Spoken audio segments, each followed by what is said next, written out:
Abramos a palavra de Deus no livro do profeta Ezequiel, capítulo 12. Eu quero ler os 2 primeiros versículos.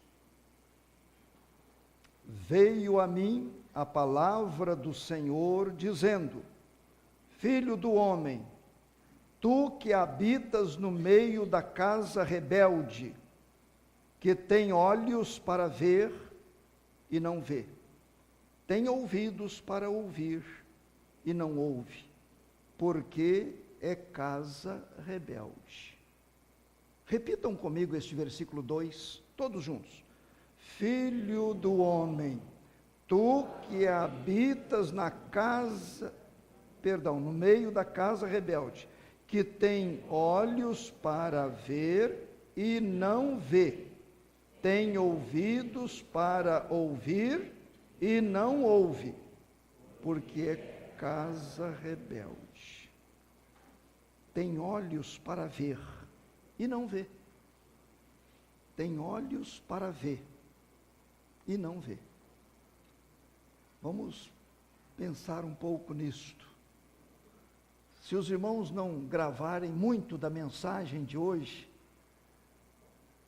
mas se gravarem isto aqui, tem olhos para ver e não vê, eu creio que já é uma grande coisa.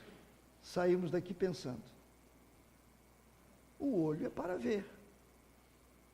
Agora, ter olho ou olhos e não ver, aí é grave. Como estão os nossos olhos? Como estão os nossos olhos? Estou dando esta pergunta como tema da nossa meditação. Como estão os nossos olhos? Eu estava meditando, até de maneira assim muito descompromissada, e me veio ao coração este assunto. Confesso que fiquei surpreso. Eu não tinha intenção de trabalhar neste assunto. Mas à medida que foi chegando ao meu coração, eu fui reconhecendo a grande importância do assunto. E eu espero que Deus fale conosco. O povo de Deus, na época do profeta Ezequiel, passava por uma situação muito séria. E Deus tratou muito com aquele povo. E chama a nossa atenção estas palavras que nós repetimos aqui no versículo 2. O Senhor estava chamando aquele povo de casa rebelde. Casa aqui no sentido de gente, não é no sentido de construção. Estava chamando de gente rebelde. E ele disse: tem olhos para ver e não vê. Ele continua, tem ouvidos para ouvir e não ouve. Mas eu estou preso a esta palavra inicial. Tem olhos para ver e não vê. Primeiro, irmãos, sem maiores conhecimentos, bom se a gente tivesse aqui um oftalmologista para nos falar um pouco sobre as nossas vistas, né? Os nossos olhos do corpo. Mas nós podemos dizer da importância dos olhos do nosso corpo. Que bênção é a pessoa poder enxergar. Naquele sábado que veio o cientista aqui, ele falou um pouquinho sobre os nossos olhos, a complexidade dos olhos, mostrando inclusive figuras aqui. E precisamos reconhecer que a bênção de podermos enxergar pessoas, enxergar as coisas, definir cores, que maravilha. Eu visito periodicamente uma pessoa aqui em São José que perdeu suas vistas. Ele não perdeu a visão, ele perdeu as vistas. Porque tem muito cego que tem uma visão esplêndida da vida. Ele perdeu as vistas, ele não enxerga mais. E nós conversamos muito, ele me conta suas experiências, quando enxergava. E eu fico ouvindo atentamente e com muito interesse. E fico olhando para mim, quantas manhãs que eu vou para a janela, ainda não amanheceu completamente, e vou para a janela e começo a agradecer a Deus, e eu me lembro dessa pessoa que não enxerga mais. Eu falo com Deus, Ele não pode ver o que eu estou vendo, não pode ver as estrelas, a lua, as nuvens. Eu nunca vi duas manhãs iguais, nunca vi. Cada manhã é de um jeito, cada manhã as nuvens estão com certos formatos diferentes, mas podemos enxergar isto, usufruir desta bênção. Agora, se nós afirmamos que bênção é poder enxergar, nós podemos incluir nisto que tristeza é usar mal os olhos. Não é outra realidade? Poder enxergar e olhar o que não deveria. Usar mal suas vistas. Vários quadros da Bíblia me vêm à mente. Por exemplo, logo no início, em Gênesis, quando Sodoma e Gomorra estava vivendo aquela vida no lamaçal do pecado, e o Senhor Deus resolveu destruir aquelas duas cidades. Mas ele tirou, a sua intenção era tirar, como de fato tirou Ló e queridos, suas queridas, a esposa e filhas. E meus irmãos, a Bíblia diz que eles saíram de Sodoma, e a ordem de Deus foi para que não olhassem, olha os olhos aí, não olhassem para trás. O Ló não olhou, as filhas não olharam, a esposa olhou e foi castigada. Estão vendo? Usou mal seus olhos. Usou mal. Lendo os provérbios, Salomão diz lá: não olhes para o vinho. Interessante que ele não começa dizendo não bebas vinho. Ele diz assim: não olhes para o vinho quando se mostra vermelho, quando resplandece no copo e se escoa suavemente. Hoje a gente vê mais a cerveja, né, fazendo isso, né? Espumando. Não olhes. Por que será que ele falou para não olhar? Será que a gente peca? É olhando que vai haver desejo. Então não olhes para não desejar. Eu entendo que esta era a sua palavra.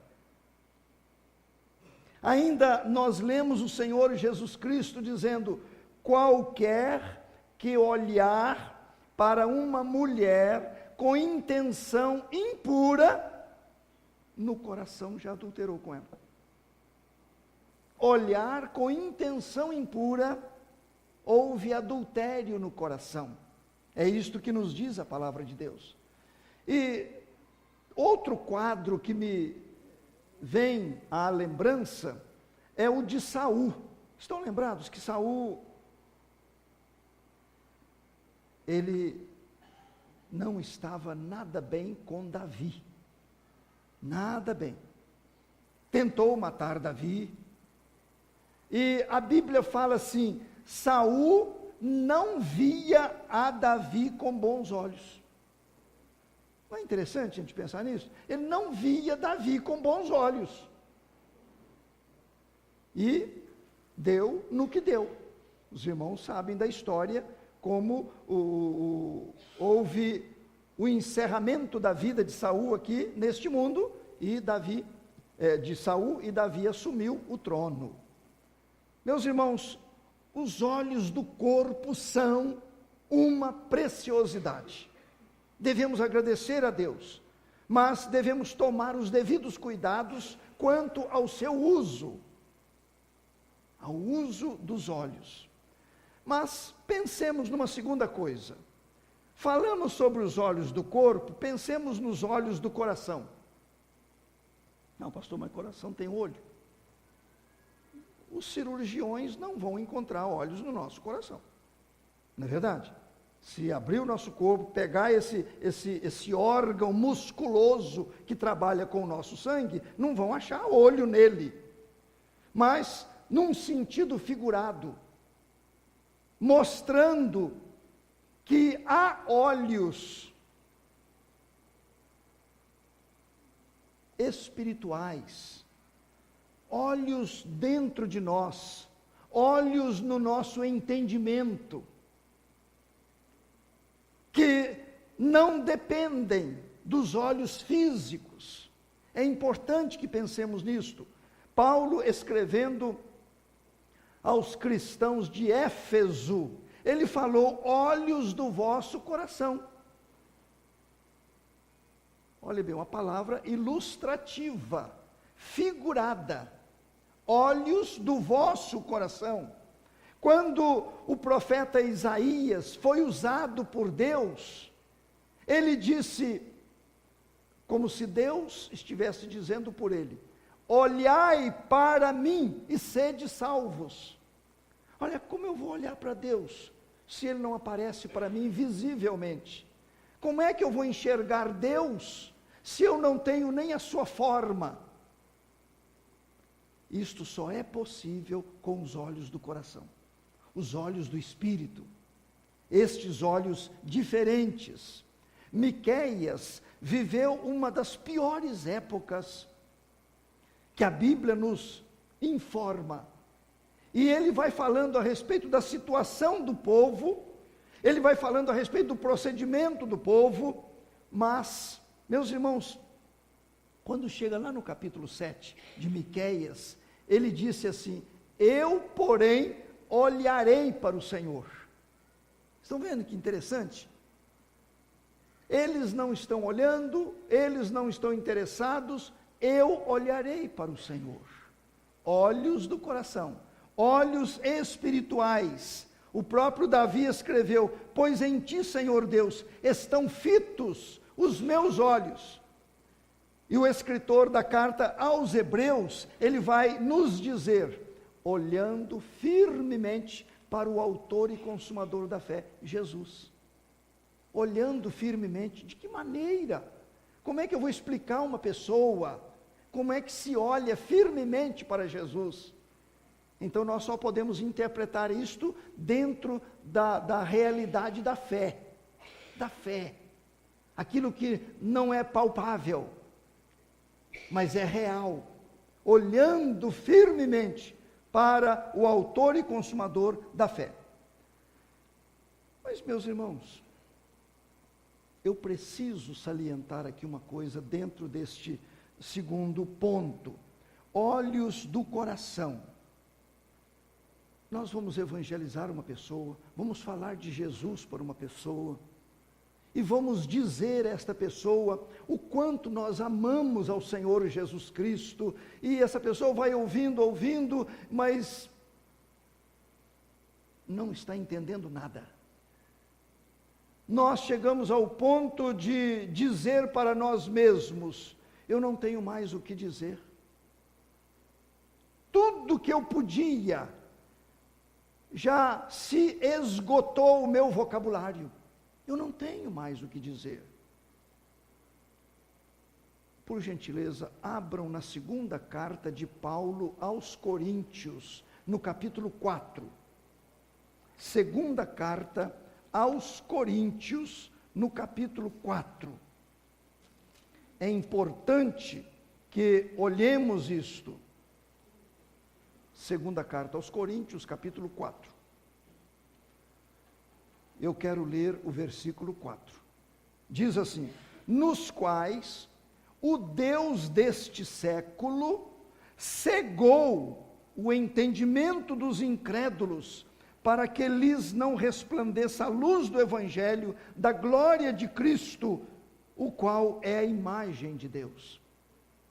Pronto, este versículo me responde, este versículo me esclarece, por que eu não consegui convencer aquele meu ouvinte. Por quê? É porque os seus olhos internos não tinham condições de enxergar o que os filhos de Deus enxergam. E este, meus prezados irmãos e amigos, é o terrível trabalho de Satanás. Satanás cega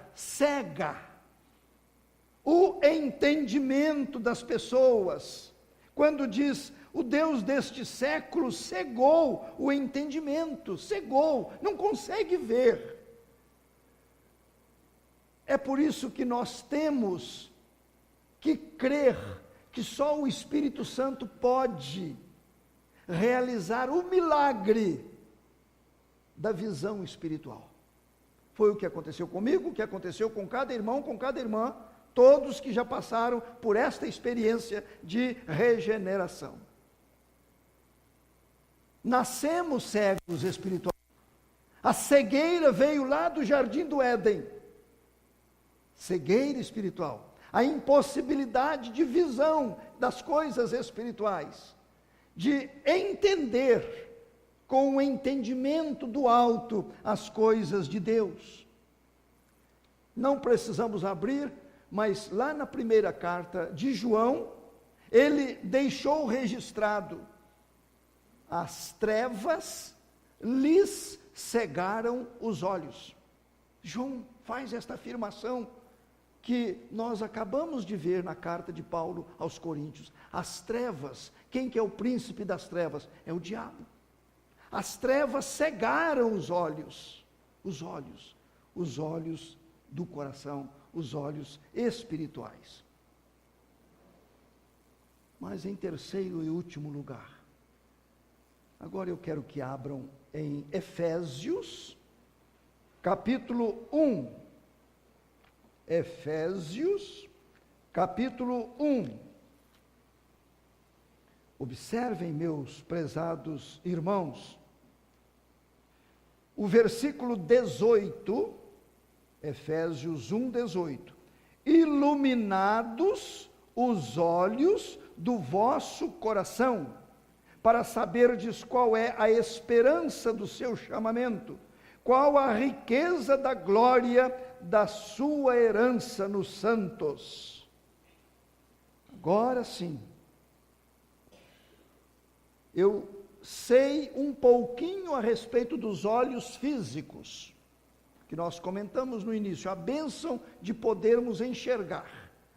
Nós vimos em segundo lugar os olhos do coração, os olhos espirituais, que só tem aqueles que passaram pela experiência de novo nascimento, de conversão a Jesus Cristo, de regeneração. Agora sim, agora tem olhos espirituais. Agora abrem a Bíblia e conseguem assimilar. A Bíblia não é mais aquele livro de leitura enfadonha, cansativa. Agora ela me transmite o que me faz sentir gozo, alegria na alma, porque já tenho visão. Aquilo que o diabo prejudicou, cegou, agora o Senhor Jesus Cristo mudou. Ele é o grande oftalmologista, é o grande cirurgião. Agora ele deu visão, para enxergarmos coisas invisíveis.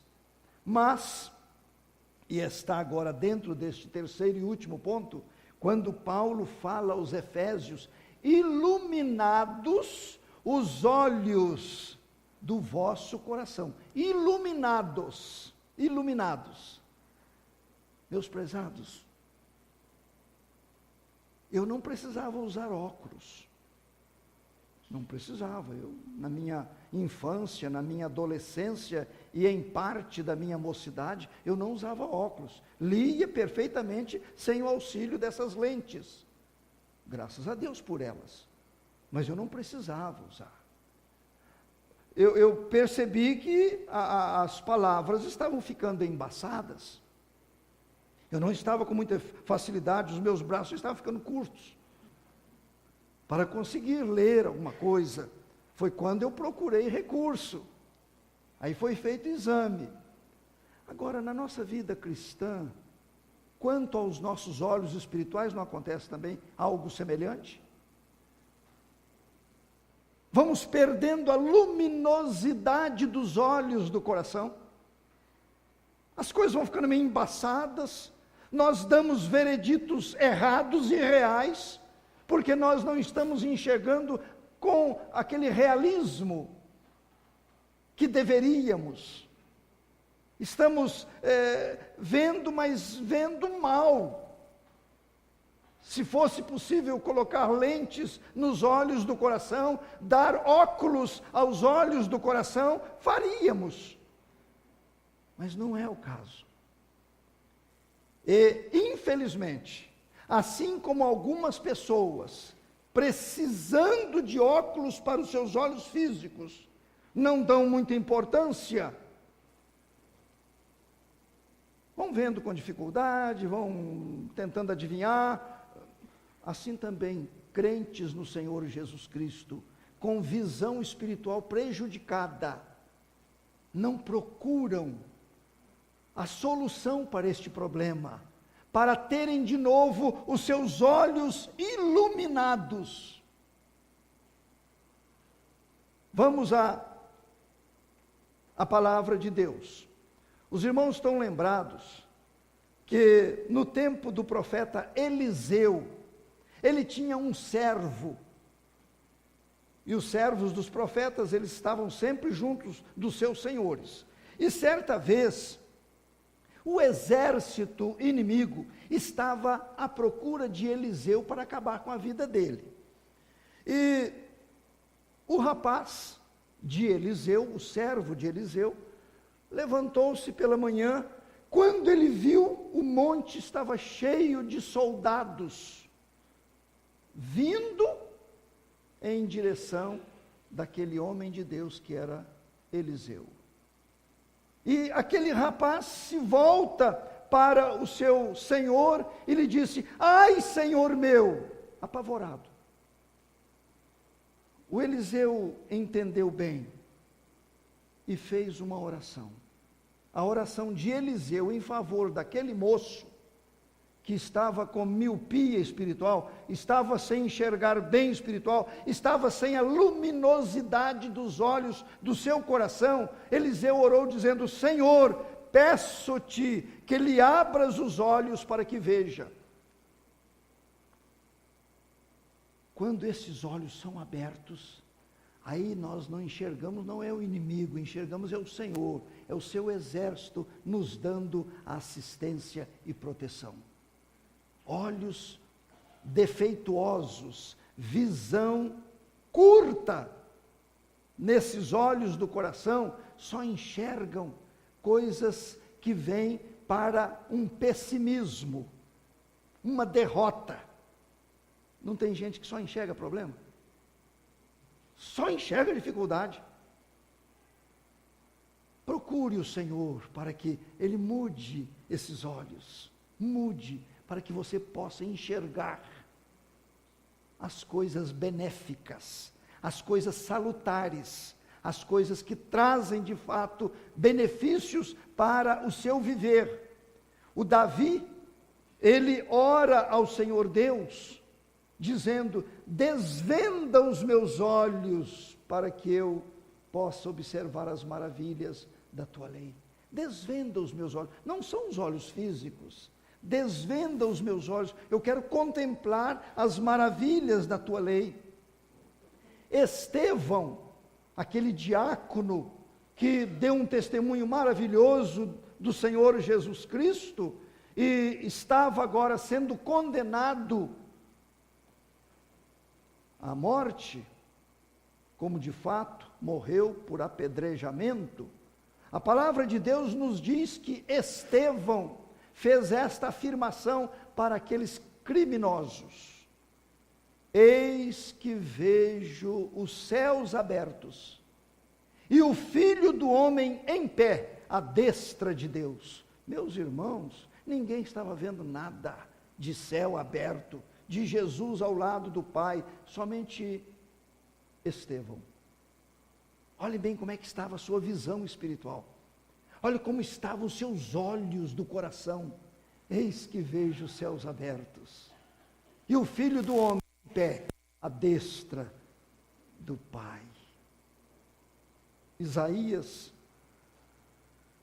profeta, servo de Deus, ele escrevendo lá no seu livro, no capítulo 6, ele disse assim: no ano da morte do rei Uzias, alguém pode continuar? Eu vi o Senhor, eu tive uma visão de Deus. Olhem bem, a vida de alguém que tem os seus olhos do coração, os seus olhos espirituais em perfeito estado, vendo o que a maioria não vê, observando o que a maioria não consegue observar. Quantas vezes eu já ouvi crente dizer: eu dou testemunho para o meu cônjuge, eu dou testemunho para o meu filho ou para o meu pai, mas não entende, acha até que eu estou fanático, ou estou com as faculdades mentais em deficiência. Vê com os olhos espirituais. Ezequiel, transmitindo a palavra de Deus, disse que aquela casa rebelde tem olhos para ver e não vê, Meus prezados irmãos, nós lemos no início a carta à igreja de Laodiceia, lá em Apocalipse, no capítulo 3. É a última carta, é a 7ª carta apocalíptica. E eu, particularmente, creio que a 7ª carta reflete a situação atual do mundo. Atual. Não temos 8ª, 9ª carta, não temos. É a última. Estamos vivendo os últimos tempos. Os últimos tempos.